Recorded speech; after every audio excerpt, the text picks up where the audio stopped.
kumusta? Oh, may pera ako na 5,000 na buo, 5,000. Kakauwi lang sa work ang inyong peg. Nagbali si madam ng 5,000 kasi wala nang pangkain. Nahiya na ako kay Madam Cora Bendicio.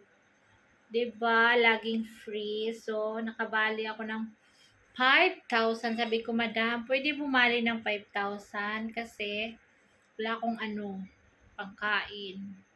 So, sa nagtatanong, may bang house ba kayo dyan na inuuwian? Andito ako nauwi kay Madam Cora Bendicio sa isang Pinay kabayan na dito ako umuwi sa kanya. Meron siyang mga Philippine food. Busog na busog si Rosana. Imbis na pumayat, pawis na pawis araw-araw, walang problema, binabawi sa kain kasi Pinoy food ang ulam. May pansit, merong mga century tuna, marami, may patis, may noodles, o diba, may pansit, magluto lang. Thank you for accommodating me, Madam Cora Bendicio. PM kayo sa mga Pinoy food, guys, na may gusto dito sa Pakistan. Sa mga nagtatanong naman, kumusta ang work, Rosana? Okay naman. Start kami ng 9.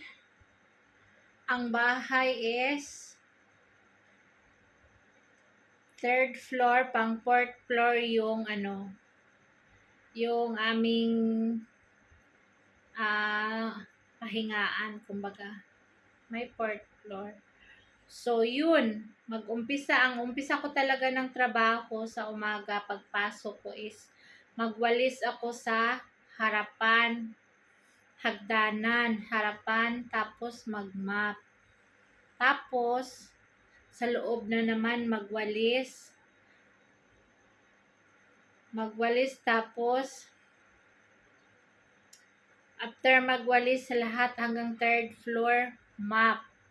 Pagkatapos niyan, malaki ang mga kwarto, ha? Malaki, mga sisi. Grabe, ligo ako ng pawis talaga, pero binabawi ko sa tubig na malamig. Tapos, after nung map, at saka dalawa kaming Pinay, siya magwalis, ako yung magmap. So, after ng map, linisan sa 1st floor ng mga salamin, mga dingding, at saka yung mga figurine, lahat, mga table, mga dining table, kasi sinicheck ng madam, guys, ginaganon, kung may alikabok pa ba, ginaganon. Ang madam may secretary din, maliban kay madam. Nag-check din ng secretary, dalawa sila. So, hindi ka talaga pwede na tamad-tamad. May mga kamera kung hindi ka nakita sa kamera mag-doorbell na yung madam Twink! Saan na kayo? Ganito, ganyan. Madam, nandito kami sa walang kamera. Nandito, naglilinis kami ng salamin. Ganyan. Hanggang 3rd floor yan, Ang mga salamin, parang plywood yan, kalalaki. Merong isang kwarto, ilan ng salamin? 5, 6, 7. May 7, isang kwarto, salamin. Yung pader, yung dingding nila ba? Tapos, kwarto ng anak nila, lang salamin. 2, 3, 4. Malalaking salamin, 4. Tapos, kila madam, ilang salamin yun? 4 na malalaki yan, ha? Linisin mo yan, back to back. Mula taas, papatong ka ng upuan. Grabe, ganun ang daily routine talaga. Ganyan ang balik-balikin mo pagtatrabaho. Maliban sa mga mga kagamitan sa bahay na punasan mo, hagdan, yung mga salamin sa hagdan, pataas, punasan mo. Yan talaga ang daily routine, kaya maliligo ka talaga ng pawis. Sabi ng kasama ko, ang liit ng kasama ko si Lorraine. Sabi niya, Ate, ang paspas mo naman magtrabaho. Dahan-dahan lang, 9:00 pa tayo uuwi. Sabi niya ganun. Hala ka, ganun naman talaga ko magtrabaho, Sabi niya, Tingnan mo, wala na tayong trabaho kasi pinapaspasan mo eh. Ang layo pang oras, ate, 6:00 pa. 9:00 pa tayo uuwi. Kuday, ganun talaga ako magtrabaho, day. Gusto ko matapos lahat ng trabaho. Sabi ko, hinay-hinay lang ate, malulugi ka sa bayad mo. Sabi yung gano'n ni yung kasama ko maliit. Pero mabait yun, nasawa is police. Police, Pakistan, police. Tapos, ganun yung trabaho namin talaga, araw-araw. Magpunas na magpunas na magpunas. Kapag may makita ka dyan sa sahig na medyo maitim, kuskusin mo. Pag hindi makuha sa pamunas mo, yung kuko ang ikot-kot mo sa basahan, o 'di ba? Kasi pag makita ng madam, alam na mayaman yung aming madam, guys, yayamanin dito sa Islamabad City. Isa sa mga high profile, napakayaman.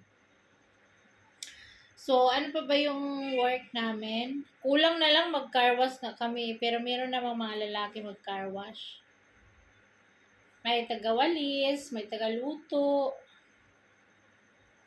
mayroong mga driver, 3 ata yung driver nila. Yung guard nila, 2, o maraming pinapakain si madam.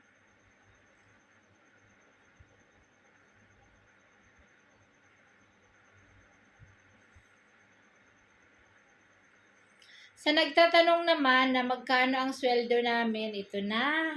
Uy, ang dami ko nababasa sa comments. Magkano ang sweldo, Rosana? Alam nyo mga sis, ano lang ako, part-time lang ako, kinuha ko ni Madam Cora. Nag-recommend sa akin si Madam Cora. So, ang sweldo is,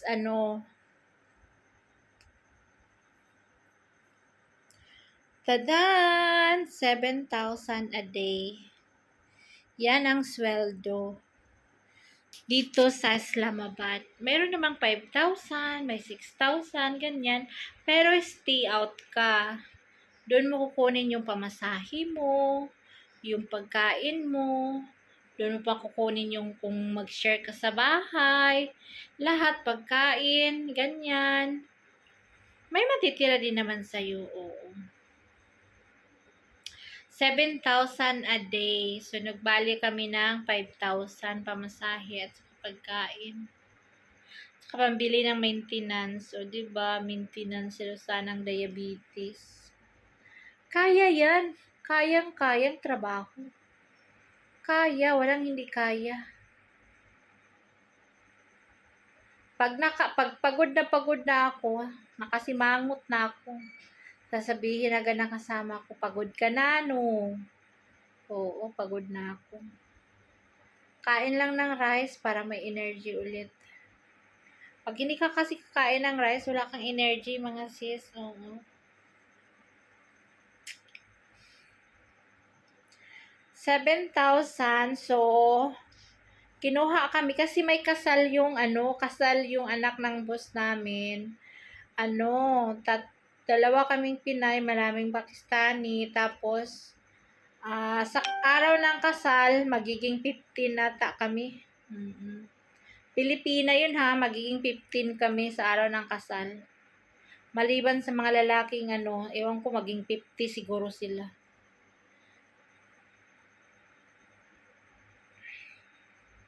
Decoration sila ngayon ng mga ilaw. Allowed ba tayo mag-picture ng mga ilaw sa labas ng bahay?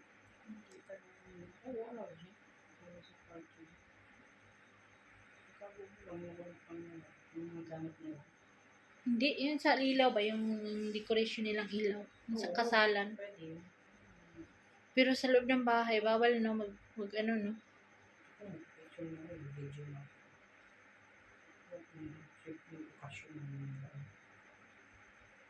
Sus ko guys, kung makita lang ninyo, mag-video ako, tawag nito, habang nagpupunas ng salamin sa pinakataas na nakapatong ng upuan, mag-video ako para may ebidensya kung mahulog ba o hindi. Joke lang. Bitaw mga sis, ang trabaho, ganun. Everyday routine talaga. pakinisin ang mga sahig at ang mga salamin at ang mga tibol. Kasi pag may alikabok, kaganyanin yan. Ganun ang ano, di ba? Pero may mga amo na mga mahigpit, may mga amo rin naman na hindi mahigpit, no? Dito, pagkatulong ka, katulong ka talaga. Yung iba yung dito dam, no? Ang mga amo hindi nagkakausap sa mga ano, no? Katulong dam, no? Hindi sila kumbaga, 'di ba sa Dubai, meron namang mga my friend magiging kausap nila yung mga OFW nila, no? Dito hindi. Hindi kanila ang tingin talaga dito, katulong ka talaga, katulong ka. Pero sa ibang bansa, meron ako nakikita yung mga ano na di include as a family, real family, as a ano, family member, ganyan sa ibang bansa, di ba? Yung mga ibang OFW natin, yung mga kabayan natin, sinasabing, ay, ang bait ng amo ko, tinuring na akong kapamilya dito, ganito, ganito, ganyan. Dito sa Pakistan, parang wala, no? No? May nabalitaan ka bang ganyan? Ano dito? Kasi ano, kumbaga, mayaman sila, tapos, ang baba lang ng tingin ng mga Pilipino dito, no? Hindi yung parang friendly. Ha? Meron din naman depende sa amo na. Ang galing mo yung amo mo. Amo ako. So, Kasi mangot lang lagi, no? Ganun siguro, pag mayaman talaga, pag mahirap ka talaga, utusan ka lang. Ganun talaga yung role mo sa buhay. Ganun talaga ang buhay. May tao na sa itaas, may tao na sa baba. May pinanganak na mayaman, may pinanganak na mahirap. So, yun lang. Life is so unfair. Or, life is, Rosana, antok, pagod na. Eye bags pa more. 5 kilo na. Tapos, may balita ako sa inyo mga sis. Ilang araw na ako dito? 6 days? 6 days ata ako nag-work. Ang aking boyfriend, na-miss na ang kurog-kurog. Tumawag talaga, mag-send ka ng picture. Mag-send ako ng picture na nakahubad. Ni Malis. Ni Malis. Sabi ko, ha? Ganyan? Mahal ang bayad dong. Wag mo akong ano-anuhin, ha? Sabi ko sa kanya. Kung sa bahay, magkurog-kurog tayo, may bayad na 1.5 lang kaya mo. Ito, Bolstar, walang damit ang hihingi mo. Hoy, mahal to. Kala mo. Wala kang 5,000? 5,000. Walang damit daw ang hiningi sa aking Ang hirap ng buhay na may asawa. Na masarap ang buhay ng asawa. Di ba? Saan ka pa doon? Nag-asawa ka ng foreigner. Tapos, mahirap ispilingin ang buhay, uy. Pag-isipin mo, lalo ka lang mapapagod. Tulog mo na lang, Rosana. Na-miss na daw ako ng aking boyfriend. Huwag na asawa, nakakasawa. Oy, asawa.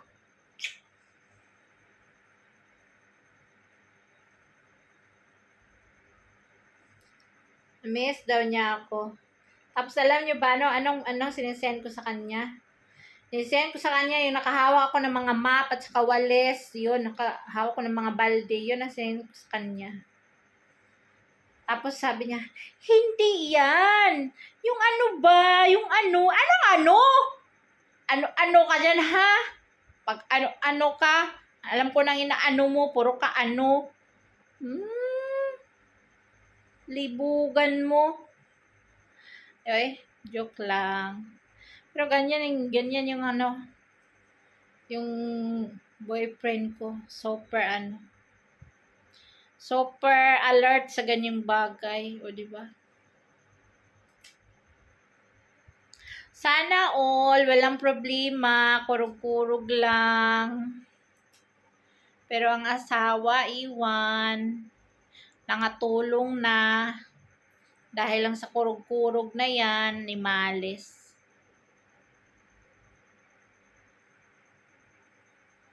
Bitaw ay, ganito na siguro yung nakatakda yung buhay ko, no?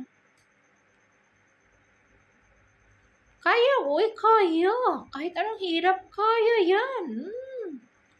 Walang hindi kaya.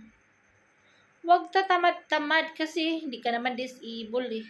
Yung mga disabled nga dyan, yung mga yung mga putol pa nga yung katawan, may pamilya, tapos itinaguyod pa. Ang hirap nga ng buhay, magsasaka pa. Yung aking asawa, kurog-kurog lang ang problema, pahingi ng picture, send me picture, o pag sendan mo ng picture na nakamap, naghawak ka ng map at saka wali, sabihin, hindi yan. Anong gusto mo, ha? Nimal. Ito mga sis. Maka-video lang ako for today's entry sa video, o diba? Huwag seryosohin ang buhay-buhay. Happy lang, kahit sad, o diba? Happy outside, sad inside, or sad outside, happy inside. Ganun lang ang life. Life is full of surprises and life is full of love and full of kabaliwan sa buhay. Di nga guys, ito na ating video for today. Salamat sa pagpanood sa aking videos everyday. Salamat sa inyong pagsuporta. Sana huwag po kayo mag-skip ng aking ads para pambili ng aming pang-groceries. Salamat kasi ngayong buwan na ito, kinikwenta ko na yung aking sweldohin. Pambili ko ng isang sakong bigas, isang sakong harina, dalawang bote ng mantika, yung malalaki para matagal maubos. Tapos sabon na malaki ng powder para matagal na maubos. O diba? Ganun talaga ang life. Bibili na ako ng maraming chicken, may wings, may leeks na favorite ni Myra, na adobo, o imagination is life. Hindi pa sumasahod, parang naubos na sa pagbabudget. Ganun ang life. Ito mga sis, thank you for watching ha. Salamat. Tapos lang kumain, matulog na. Gising na naman magkapasok. Salamat sa lahat ng OFW. Salute to all of you guys. And, ang daming blessings! Talaga, life is full of surprise talaga. Hi, Madam Cora! Hi! Oh, ang ganda ng aking kasama. Madam na madam. Madamdamin. Oh.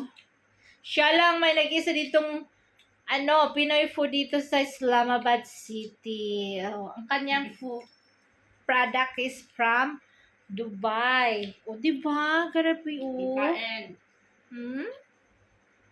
Yayamanin ang aking kasama, guys. Yayamanin sa kalyo. Bye! Thank you. Hi, Madam Cora. Batiin mo yung anak si Cindy, ang kanyang pamangkin, at saka yung anak mong only girl.